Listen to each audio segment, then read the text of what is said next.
Hi friends, how are you all? Welcome back to my channel. ఈరోజు మనం బీరకాయ తొక్కతో చట్నీ చేద్దామండి. నేను ఇక్కడ ఎండుమిర్చితో చేస్తున్నాను. ఇదే సేమ్ ప్రాసెస్లో పచ్చిమిర్చితో కూడా చేసుకోవచ్చు. దానికోసం నేను 10 వరకు ఎండుమిర్చి తీసుకున్నా అండి. ఇంకా వెల్లుల్లి కూడా తీసుకున్నాను. రెండింటిని వేయించుకున్న రెండింటిని ప్లేట్లోకి తీసుకోవాలండి.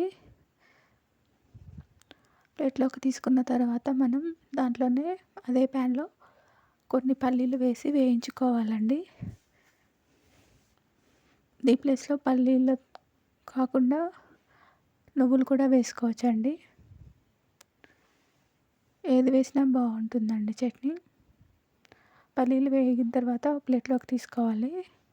అదే ప్యాన్లో ఇంకొంచెం ఆయిల్ యాడ్ చేసుకొని మనం బీరకాయ తొక్కను యాడ్ చేద్దామండి. బీరకాయ తొక్కను యాడ్ చేసి కొంచెం సాల్ట్ వేసుకొని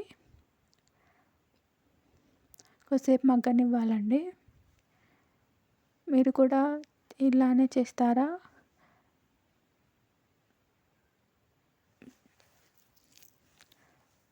కామెంట్లో చెప్పండి. నా ఛానల్ చూస్తున్న వాళ్ళందరికీ చాలా చాలా థ్యాంక్స్ అండి. సబ్స్క్రైబ్ చేసుకొని చూస్తున్న వాళ్ళందరికీ ఇంకా చాలా థ్యాంక్స్. ఎవరైనా సబ్స్క్రైబ్ చేసుకోకుండా చూస్తే సబ్స్క్రైబ్ చేసుకోండి. బాగా మగ్గనివ్వాలండి. మనం బీరకాయలు కట్ చేసేటప్పుడు కొన్ని ముద్రిపోయినవి ఉంటే దాంట్లో నార వస్తుందండి. అవి తీసేసి వేసుకోవాలండి. లేదంటే అది మగ్గదు, ఇంకా అలానే ఉంటుందండి. బీరకాయలు మగ్గిపోయిన తర్వాత స్టవ్ బంద్ చేసి చల్లార్చుకోవాలండి.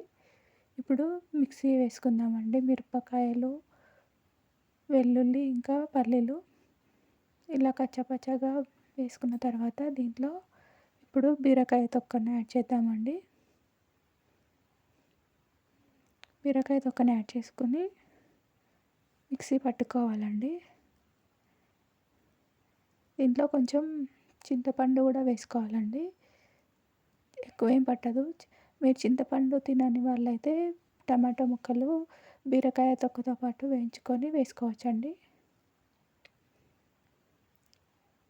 ఇంకా అయిపోయిందండి, రెడీ అయిపోయింది. ఇప్పుడు దీంట్లోకి పోపు పెట్టుకుంటే మన చట్నీ రెడీ అయిపోతుంది. పోపు కోసం ప్యాన్లో కొంచెం ఆయిల్ యాడ్ చేసుకొని కొంచెం హీట్ అయిన తర్వాత ఆవాలు, జీలకర్ర వేసుకోవాలి. అవి కొంచెం చిటపటలాడిన తర్వాత మినపప్పు వేసుకోవాలండి. మినపప్పు కొంచెం వేగిన తర్వాత పసుపు వేసుకోవాలి. తర్వాత కరివేపాకు వేసుకోవాలండి. అంతే అండి, పోపు పెట్టుకోవడం కూడా అయిపోయింది. ఇప్పుడు దీంట్లో మనం మిక్సీ పట్టుకున్న చట్నీ వేసుకోవాలి. చట్నీ వేసుకొని మంచిగా కలుపుకోవాలండి. తర్వాత దీంట్లోకి కొత్తిమీర, ఇంకా కొన్ని ఉల్లిపాయ ముక్కలు యాడ్ చేసుకుంటే మన చట్నీ రెడీ అయిపోతుందండి. అంతే అండి, సింపుల్గా అయిపోతుంది. టేస్ట్ మాత్రం సూపర్ ఉంటుంది. ఎవరైనా ట్రై చేయకపోతే ట్రై చేయండి. థ్యాంక్ యూ ఫర్ వాచింగ్ అండి.